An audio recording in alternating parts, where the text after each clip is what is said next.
Tere, mina olen IT-ettevõtja Ivo Suursoo. Hakkab looma meeskonna palvel, räägime täna unistamisest äris. Ja üks universaalsemaid juhtimismõtteid on elluviimise ahel unista, planeeri, teosta.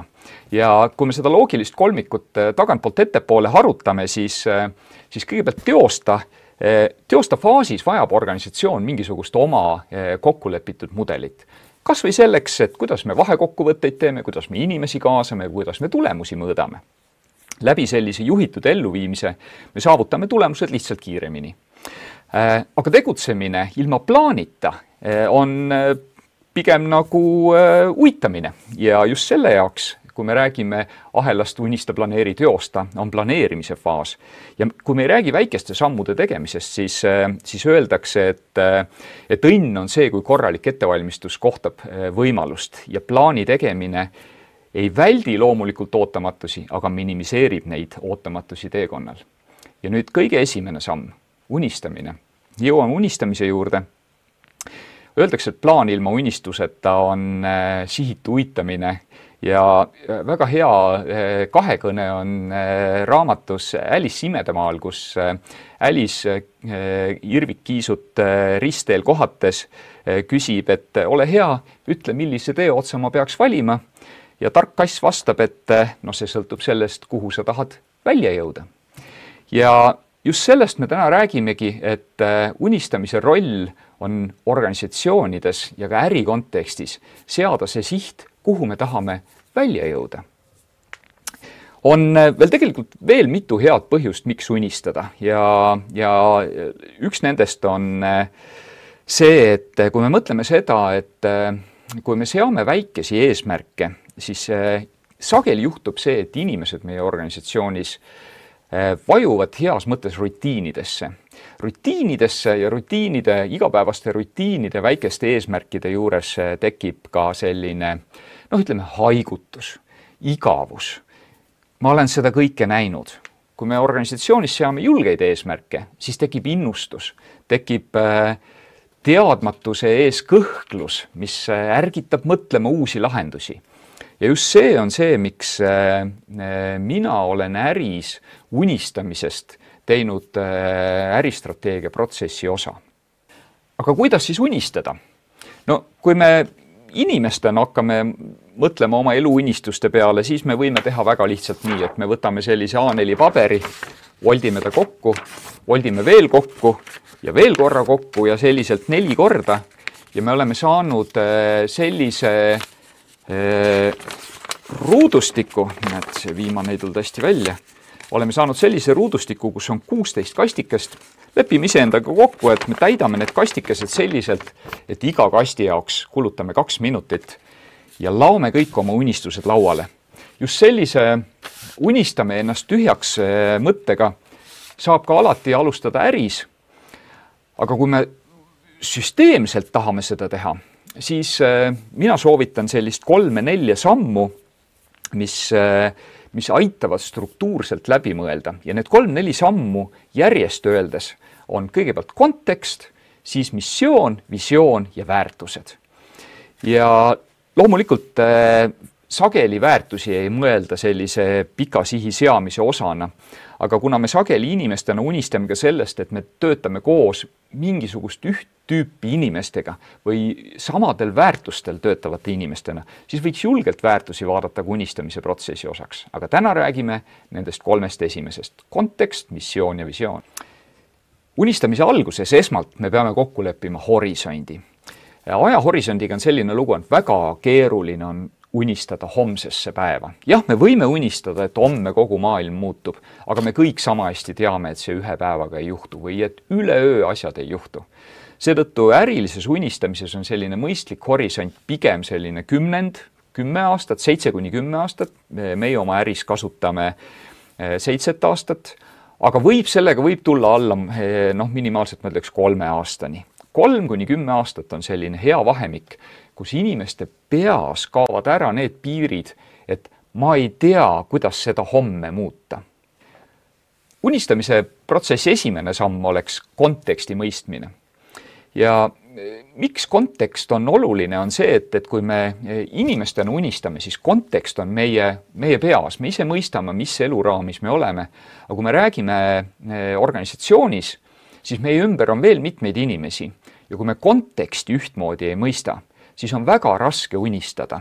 Ja millised on need konteksti elemendid, mida kindlasti peaks vaatama, algavad sellest, et nad põhimõtteliselt käsitlevad nii ettevõtte sise- kui väliskeskkonda.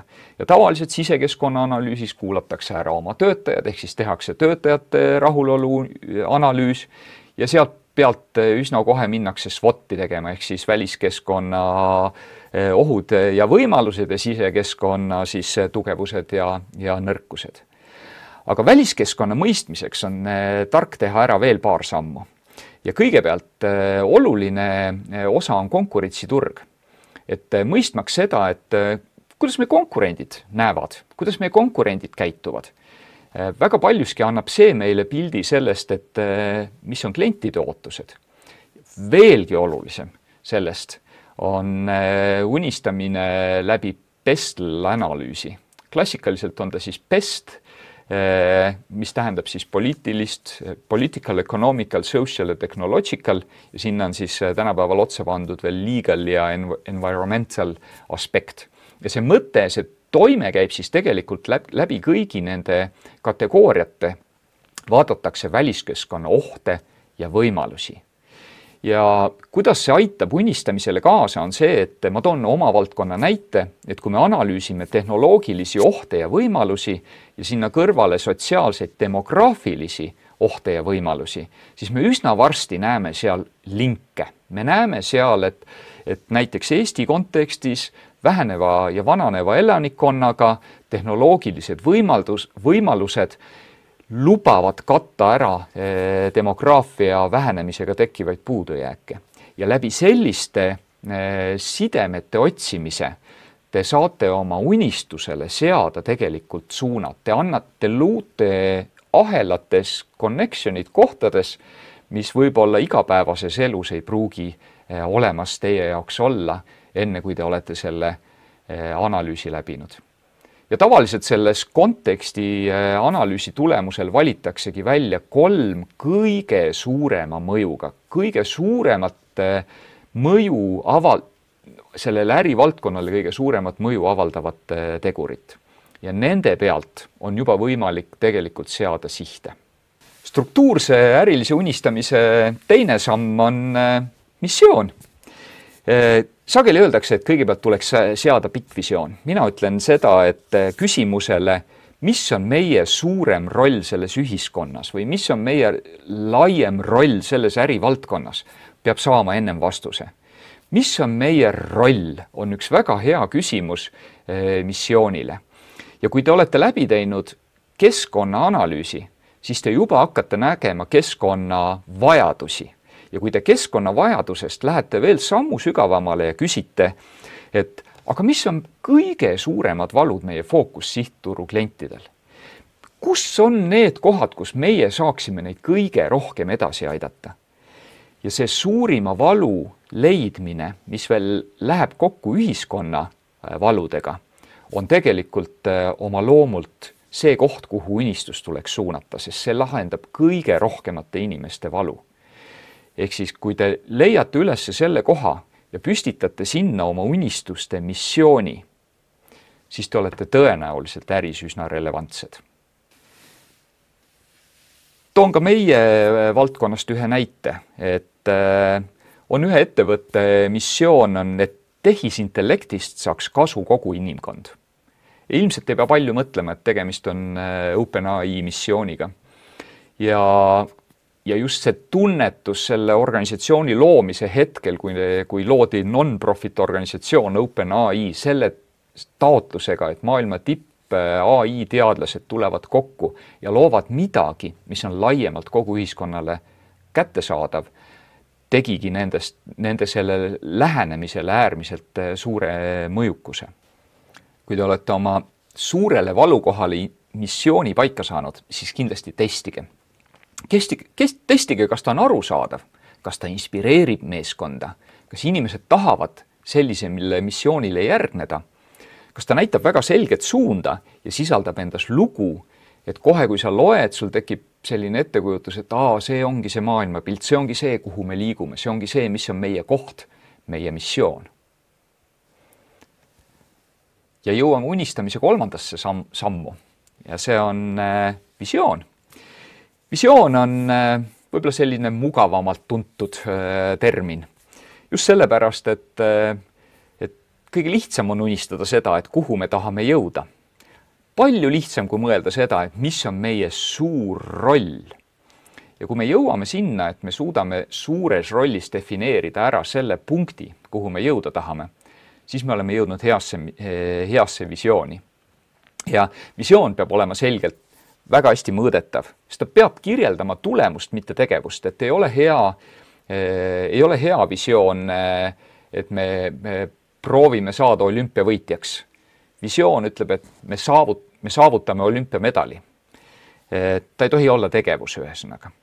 Ja ta peab olema julge ja ideaalis võiks ta sisaldada ka kliendi lubadust. Midagi sellist, kus ta ei initseeri ainult organisatsiooni inspiratsiooni, vaid kutsub kaasa kliente. Ta on usutav turunduskeeles outside in, et ta on siis nii-öelda välisele lugejale usutav. Kui te need 3 sammu olete läbinud, olete mõistnud seda konteksti, kus te olete, näinud neid suuri võimalusi ja nende pealt defineerinud oma unistuste missiooni, seadnud missioonile väga selge sihi, mis on siis visioon, siis te olete läbi teinud ettevõtte või organisatsiooni unistamiste protsessi. Ja nii lihtne see oma olemuselt oligi. Kuidas unistamise protsess on meie organisatsiooni aidanud? Väikese ettevõttena aastaid tagasi me unistasime sellest, et me võiks olla oma valdkonna tipptegija, sama tuntud kui suured telko ettevõtted, mõjutada Eesti elu ja võib-olla isegi laiemalt. Meil oli isegi siiamaani peaaegu on meie mitteametlik missioon, meie päästamegi Eesti majanduse.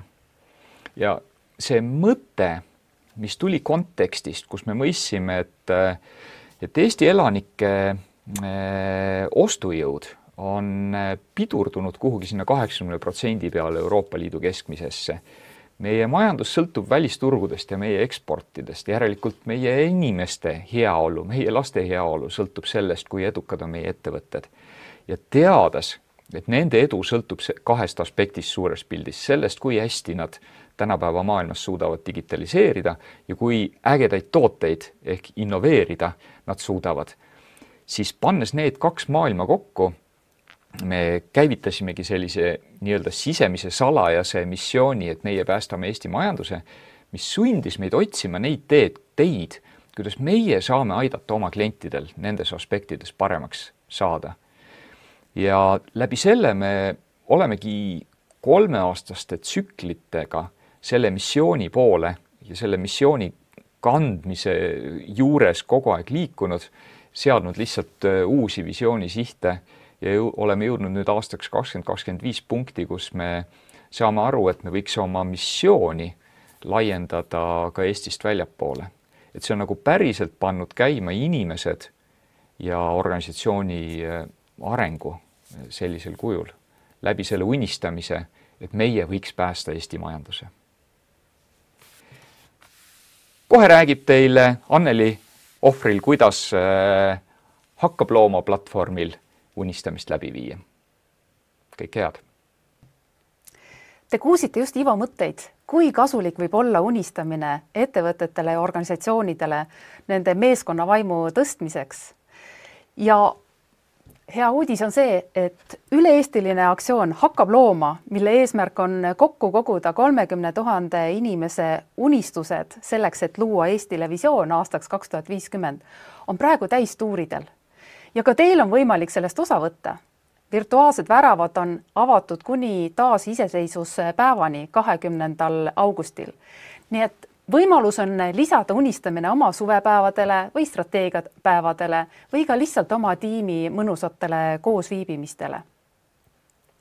Unistamine on väga positiivne tegevus ja proovige unistada vihaselt. No ei tule välja. Alati, kui unistama hakkate, siis läheb tuju heaks. Ja kui te unistamist oma organisatsioonis läbi viite, siis märkate, et inimestel on väga põnevad unistused ja inimesed avanevad teie jaoks hoopis uue koha pealt. Te isegi teadnud, et sinu kolleegil võivad olla sellised unistused ja võib-olla need on ka sinu endaga kattuvad. Nii et teil tekivad hoopis teistsugused sidemed oma kolleegidega. Nii et õpite oma inimesi paremini tundma, tekitate positiivset õhkkonda ja mis veelgi parem, ka teie annate oma panuse Eesti visiooni loomiseks aastaks 2050. Nii et kui teie unistused on unistatud, ärge siis unustage neid unistusi ka hakkablooma.ee lehele üles panna. Aga nüüd mul oleks hea meel teile tutvustada, et kuidas oleks hea unistamist läbi viia. Iseenesest ega unistamisel väga palju reegleid ei ole. Kõige olulisem reegel on see, et unistamine oleks läbi viidud selliselt, et inimesed lubaksid endale unistamist. Sest see on kõige suurem takistus, kas inimesed usaldavad välja rääkida oma unistusi või mitte. Nii et võib-olla unistamine algabki ruumi ettevalmistamisest. Et ruum oleks hubane, ruum oleks tore, vastuvõtlik. Kui te teete siseruumides unistamist, säti pingid nii, et nad oleksid pigem ringis. Ja igas ringis istuks 2 kuni 10 inimest või 5 kuni 10 inimest. Kui on juba rohkem inimesi, tee siis vastavalt rohkem ka ringe. Et kui on 50 inimest, siis võib olla näiteks kas 10 5 inimese lauda või 5 10 inimese lauda. Kui inimesed istuvad ringis, siis inimesed on võrdsed ja seetõttu soovitamegi alati ringis teha. Aga kui teha suvepäevadel, pange padjad murule ringis ja saate väga hästi ka muru peal seda sama unistamist läbi viia. Unistamise läbiviimine koosneb 7 etapist. Kõigepealt sissejuhatus, siis teeme soojendusharjutused, siis viime unistamise enda läbi. Peale seda leiame unistuste ühisosa, vaatame, kas ka meie ise saame midagi teha nende unistuste poole liikumisel. Lõppu teeme tagasisideringi ja lõpetuseks siis tänusõnad. Aga võtame kõik need etapid korraks ka lähemalt ette. Sissejuhatuse puhul räägi inimestele, et miks me seda unistamist üldse teeme. Just see, et meil on Hakkab looma aktsioon, mille käigus me kogume kokku 30 000 inimese unistused selleks, et luua Eestile visioon aastaks 2050 ja meie saame ka selles osa võtta. Et see on väga oluline. Ja võib-olla saate siit unistada ka teie ettevõtte või organisatsiooni seisukohast. Vaatate just, et kuidas võiks Eesti aastal 2050 välja näha just nimelt teie sektoris või teie tegevusalal. Sissejuhatuses on hea kokku leppida ka reeglid. Et lepime kokku, et meil on siin heatahtlik ring, et me kuulame kõiki, anname kõigile sõna, mitte ükski unistus ei ole vale või vähetähtis, kõik unistused on ühtviisi tähtsad ja olulised, vahet ei ole, on ta siis väike unistus või suur unistus, kõik on nad olulised, sest need on meie unistused. Ja lepime kokku ka, et me ei anna hinnanguid nendele unistustele ja jätame unistamise ajal ka telefonid ja muud töömõtted ukse taha või siis hoopis katti.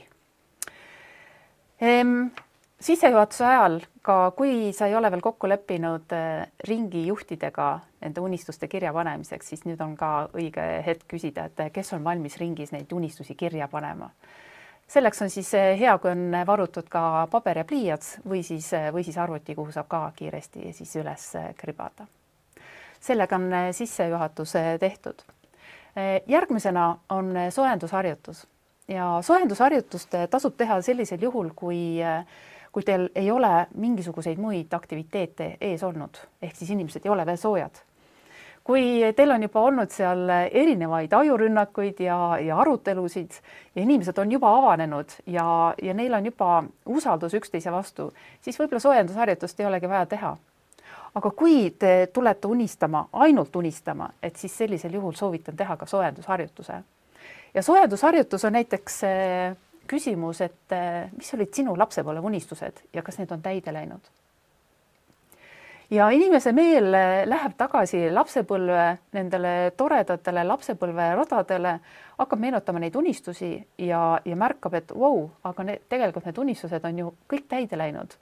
Tollal nad olid võib-olla väiksemad, kasvades olid natuke juba suuremad, aga nad on kõik ühel või teisel moel täitunud. Ja sealt tekib see positiivne eduelamus, et tegelikult kui unistada, siis need unistused, nad kipuvad täituma ja seetõttu on hästi oluline unistada. On võimalik veel küsida ka näiteks küsimust, et mis on praegu Eestis hästi, mis võiks praegu, mis Eestis on jääda ka aastasse 2050, sest ega Eestis ei ole kõik asjad halvasti. Väga palju asju on siin Eestis ka väga hästi. Jällegi, et me viime inimese meele nendele positiivsetele radadele. Ma tean, kui lihtne on kritiseerida ja nuriseda, aga vaatame ka just selle positiivse külje pealt. Alati on ka midagi ju hästi. Ja peale seda kahte soojendusküsimust, kui inimesed on juba avanenud, et siis minna juba päris unistamise juurde. Päris unistamise jaoks me oleme ette valmistanud ühe video, mille sa võid käivitada ja paluda lasta inimesel silmad sulgeda ja selle video järgi siis ka inimestel lasta unistada. Aga samas ma soovitaks võib-olla hoopis tükis ise see tekst ette lugeda ja võib-olla isegi natuke seda teksti kohendada, muuta seda võib-olla isegi veelgi pikemaks. Too sinna veelgi juurde küsimusi, mis puudutavad sinu ettevõtet või sinu ettevõtte tegevusala. Ehk siis suuna inimese meelt, milline võiks olla Eesti aastal 2050 erinevates sektorites, mida sa seal näed, mida sa seal kuuled, mida sa seal haistad, kus on sinu lapsed, kus on sinu lapselapsed, mida nad teevad, kus on üldse Eesti maailmas. Proovi nii väiksemaid küsimusi, nii et inimene näeb oma rolli selles tuleviku Eestis, aga viida ka natuke suuremale pildile, ehk siis kus on üldse Eesti, mis roll üldse Eesti maailmas täidab. Tee seda rahulikult, lase inimestel unistada, teil ei ole mitte kuskile kiiret. Ja kui inimesed ei taha ka silmi kinni panna, mõned tunnevad võib-olla pisut ebamugavalt, see on ka täiesti okei, silmad lahti unistada. Aga oluline on see, et lasta mõttel rahulikult joosta ja minna sinna aastasse 2050, kus ei ole mitte mingisuguseid piiranguid. Me võime kõike unistada ja kõik on korraga võimalik. Ja need hakkavadki siis lõpuks täituma. See unistamine võiks võtta aega isegi kuni tund aega, olenevalt kaua siis inimestel on võimalus oma unistusi välja rääkida.